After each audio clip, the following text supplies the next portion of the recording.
ये लाल डायरी है राजस्थान के मुख्यमंत्री के काले कारनामों की, भ्रष्टाचार की, और ये बड़ी चित परिचित लाल डायरी है।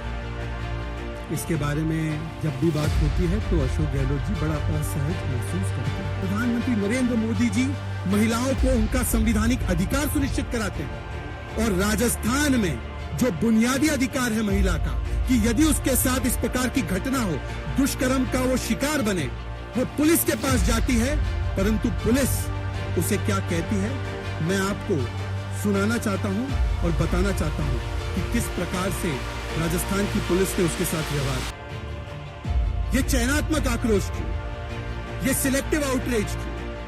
क्या महिलाओं को प्रदेश की सीमाओं में बांटा जाएगा, या हर महिला की चिंता को, हर महिला की सुरक्षा को प्रमुखता देते हुए उसके विषय में बात रखी जाएगी? बताइए।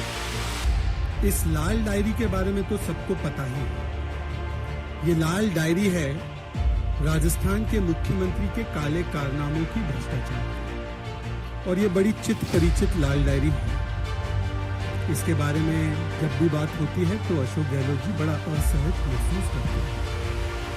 पर आज इस लाल डायरी पर नहीं, बल्कि एक ब्लैक डिजिटल डायरी लेकर आया हूं राजस्थान के काले करतूतों पर जो हो रहे हैं कानून व्यवस्था के नाम पर। और इस ब्लैक डिजिटल डायरी में वो एक एक प्रमाण है जिस प्रकार से राजस्थान की कानून व्यवस्था को पिछले 4-4.5 साल में अशोक गहलोत जी के रहते हुए ध्वस्त करने का काम किया गया। और इस ब्लैक डिजिटल डायरी में कल्पना कीजिए कि जिस समय पर, जिस कालखंड में हम लोग बात कर रहे हैं नारी शक्ति को वंदन करने की, हमारी संसद ने नारी शक्ति वंदन अधिनियम पारित किया, महिलाओं को उनका संवैधानिक अधिकार दिलाया। ये केंद्र की नरेंद्र मोदी जी की सरकार कर रही है, उनकी शक्ति को वंदन कर रही है।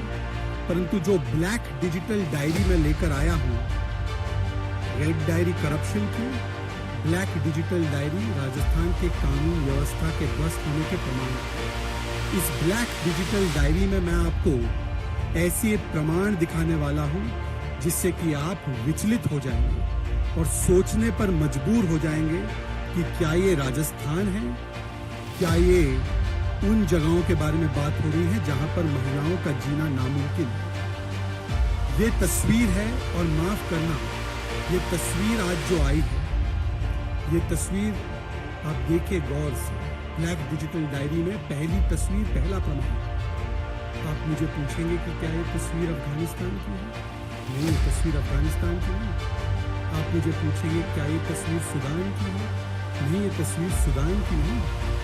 ये तस्वीर जयपुर जिले में जमवा रामगढ़ की। और इस तस्वीर में एक महिला के शव को किस प्रकार से दिन दहाड़े अधजला छोड़ दिया गया है सड़कों पर, उसके साथ क्या क्या बर्बरता गुजरी होगी, ये आप कल्पना भी नहीं कर सकते। ये जयपुर में, राजस्थान, दिन दहाड़े। यही ब्लैक डायरी, डिजिटल डायरी में लेकर आया हूं, क्योंकि ये एक आध घटना नहीं है। आज राजस्थान में वो नारा लगाती है ना प्रियंका वाड्रा जी, लड़की हूं तो लड़ सकती हूं। आपको पता है राजस्थान की महिलाएं क्या कह रही हैं? राजस्थान की महिलाएं कह रही है लड़की हूं तो क्या राजस्थान में बच सकती हूं, क्योंकि ये एकाध घटना नहीं है। इस ब्लैक डिजिटल डायरी में वो तमाम प्रमाण हैं जिससे कि राजस्थान पिछले 4-4.5 वर्षों में महिला उत्पीड़न में, बलात्कार में, महिला शोषण में, चाहे वो महिलाएं आदिवासी समाज की हो, चाहे वो महिलाएं दलित समाज की हो, चाहे वो महिलाएं माइनर हो, उनके साथ सबसे ज्यादा उत्पीड़न की घटनाएं अगर किसी भी प्रदेश में घटित हुई है, और जिस प्रदेश में सबसे ज्यादा ऐसी घटनाएं होने के बाद कोई कार्रवाई नहीं होती है, वो राजस्थान है। मैं आपको ज्यादा पुरानी बातें नहीं बताऊंगा, केवल 4-5 दिन में जो राजस्थान में हुआ है उसके बारे में बताऊंगा। ये तो आज की घटना है, रूह को कंपाने वाली ये तस्वीर आप सबने देखी। जयपुर में दिन दहाड़े इस प्रकार से अधजला शव मिला। अब मैं आपको दिखाऊंगा एक और तस्वीर। ये 2-3 दिन पुरानी तस्वीर है। ये तस्वीर है सीकर की। सीकर में एक 15 वर्षीय बच्ची खेलती कूदती शिक्षा प्राप्त करने की जिसकी उम्र है, उस बच्ची के साथ गैंगरेप किया जाता है और उस बच्ची का गैंगरेप करने के बाद उसे कुएं में मारकर ढकेल दिया जाता है। आप कहेंगे कि केवल इतनी घटना है? मैं आपको एक और घटना से वाकिफ कराना चाहता हूं। यह घटना है हनुमानगढ़ की। न्याय नहीं मिला तो दुष्कर्म पीड़िता ने लगाई फांसी। मित्रों, 19-20 सितंबर की बात है। एक रेप पीड़िता, जिसका मैं आपको बयान भी अभी सुनाऊंगा, वो रेप पीड़िता के साथ रेप जब हुआ, वो पुलिस को अप्रोच करती है, राजस्थान पुलिस में शिकायत दर्ज करवाती है, 164 में अपना स्टेटमेंट दर्ज करवाती है और कहती है मेरे साथ ये जुल्म हुआ। और राजस्थान की पुलिस, जाहिर सी बात है, जब राजस्थान के मुखिया ही बलात्कारियों को बचाने के लिए सारे हथकंडे करते हो, तो राजस्थान की पुलिस उनकी शिकायत को अनसुना अनदेखा करती है। वो महिला मजबूरन जाकर एसपी ऑफिस के सामने धरना देती है। फिर भी राजस्थान शासन प्रशासन के कान पर जू तक नहीं रेंगती और फिर हताश होकर, निराश होकर, जिस प्रकार से उस महिला को अपमानित किया जाता है, अपराधियों को बचाया जाता है, वो महिला मजबूरन अपनी जान लेने पर विवश हो जाती है। ये घटना घटी जिस दिन पर हम केंद्र में नारी शक्ति वंदन अधिनियम पारित कर रहे हैं। एक तरफ तो पूरा देश नारी शक्ति को वंदन करता है, प्रधानमंत्री नरेंद्र मोदी जी महिलाओं को उनका संवैधानिक अधिकार सुनिश्चित कराते हैं, और राजस्थान में जो बुनियादी अधिकार है महिला का कि यदि उसके साथ इस प्रकार की घटना हो, दुष्कर्म का वो शिकार बने, वो पुलिस के पास जाती है, परंतु पुलिस उसे क्या कहती है, मैं आपको सुनाना चाहता हूं और बताना चाहता हूं कि किस प्रकार से राजस्थान की पुलिस ने उसके साथ व्यवहार किया। यह स्थिति बन चुकी है। सुनिए उनकी बात।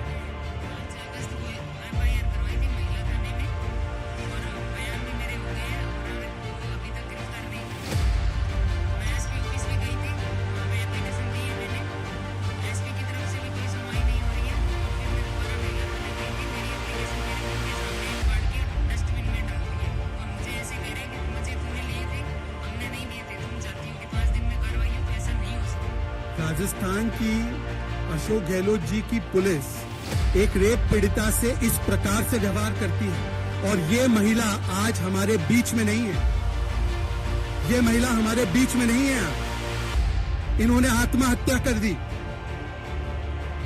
सीकर में 15 वर्षीय बच्ची को कुएं में डाल दिया गया। जयपुर में आज जला शव मिल रहा है। भीलवाड़ा की घटना याद होगी आपको। ये भीलवाड़ा में ये भट्टी जिसमें कोयले को जलाया जाता है, उसमें एक आदिवासी बच्ची के साथ बर्बरता करके टुकड़े टुकड़े उसके करके उसको जला दिया। ये भीलवाड़ा की घटना, और केवल भीलवाड़ा की नहीं, करौली में ये तस्वीर भी शायद आपको याद हो। एक और ऐसी घटना रूह कंपाने वाली, जिसमें कि करौली में एक दलित महिला को 19 वर्षीय बच्ची उसके साथ बर्बरता करके उस पर तेजाब डालकर उसे मारकर कुएं में ढकेल दिया जाता। ये सारी घटनाएं हो रही है राजस्थान में, और राजस्थान के मुख्यमंत्री क्या कहते हैं? ज्यादातर बलात्कार के मामले फेक हैं। ये मैं अपने मनगढ़ंत बयान नहीं सुना रहा हूं, ये देखिए रिपोर्ट हुआ बयान। ज्यादातर मामले राजस्थान के मुख्यमंत्री बताते हैं फेक है, रेप केसेस। यदि मुख्यमंत्री का ऐसा स्टैंड होगा, यदि कैबिनेट मंत्री शांति धारीवाल कहेंगे कि मर्दों का प्रदेश है, बलात्कार होना लाजमी है, तो राजस्थान की पुलिस क्या न्याय सुनिश्चित करेगी महिलाओं के लिए? क्या दिन दहाड़े जो जयपुर में घटना घटी है वो नहीं घटेगी? आज राजस्थान नंबर 1 हो चुका है। जो सबसे असुरक्षित जिले हैं महिलाओं के लिए देश भर में, 10 में से 8 जिले राजस्थान में है। ये भी एक मीडिया की न्यूज रिपोर्ट में छपा हुआ है। ये इसीलिए मैं आज ये ब्लैक डिजिटल डायरी लाया। रेड डायरी को तो नकारते रहते हैं अशोक गहलोत जी, अब ये ब्लैक डिजिटल डायरी को कैसे निकालेंगे? किस प्रकार से आप आज बात करते हैं कांग्रेस पार्टी के लोग महिला सुरक्षा, महिला सशक्तिकरण को लेकर, बड़े बड़े दावे करते हैं। आए दिन उनके प्रवक्ता और नेता महिला के मुद्दों को लेकर अलग अलग जगहों पर वल्चर पॉलिटिक्स करते हैं। उठाइए, देश में किसी भी महिला के साथ कोई भी घटना हो, उठाना चाहिए, उस पर बात रखनी चाहिए, परंतु जो घटनाएं मैंने बताई उस पर एक भी ट्वीट, एक भी वक्तव्य, एक भी बयान राहुल गांधी और प्रियंका वाड्रा का या इंडी गठबंधन के किसी भी व्यक्ति का या कांग्रेस के बड़े से बड़े चीखने चिल्लाने वाले प्रवक्ताओं का, जो आगे जाकर अब पीसीबी करेंगे, क्या उन्होंने दिया? हनुमानगढ़ पर जहां पर सुसाइड करने पर विवश हो गई पीड़िता, क्या बयान दिया कांग्रेस पार्टी ने? सीकर में बच्ची के साथ जो कृत्य हुआ, उसकी जान ले ली गई, क्या बयान दिया कांग्रेस पार्टी ने? भीलवाड़ा में, करौली में, प्रतापगढ़ में जहां पर निर्वस्त्र किया गया महिला को, क्या बयान दिया कांग्रेस पार्टी ने, इंडी गठबंधन ने?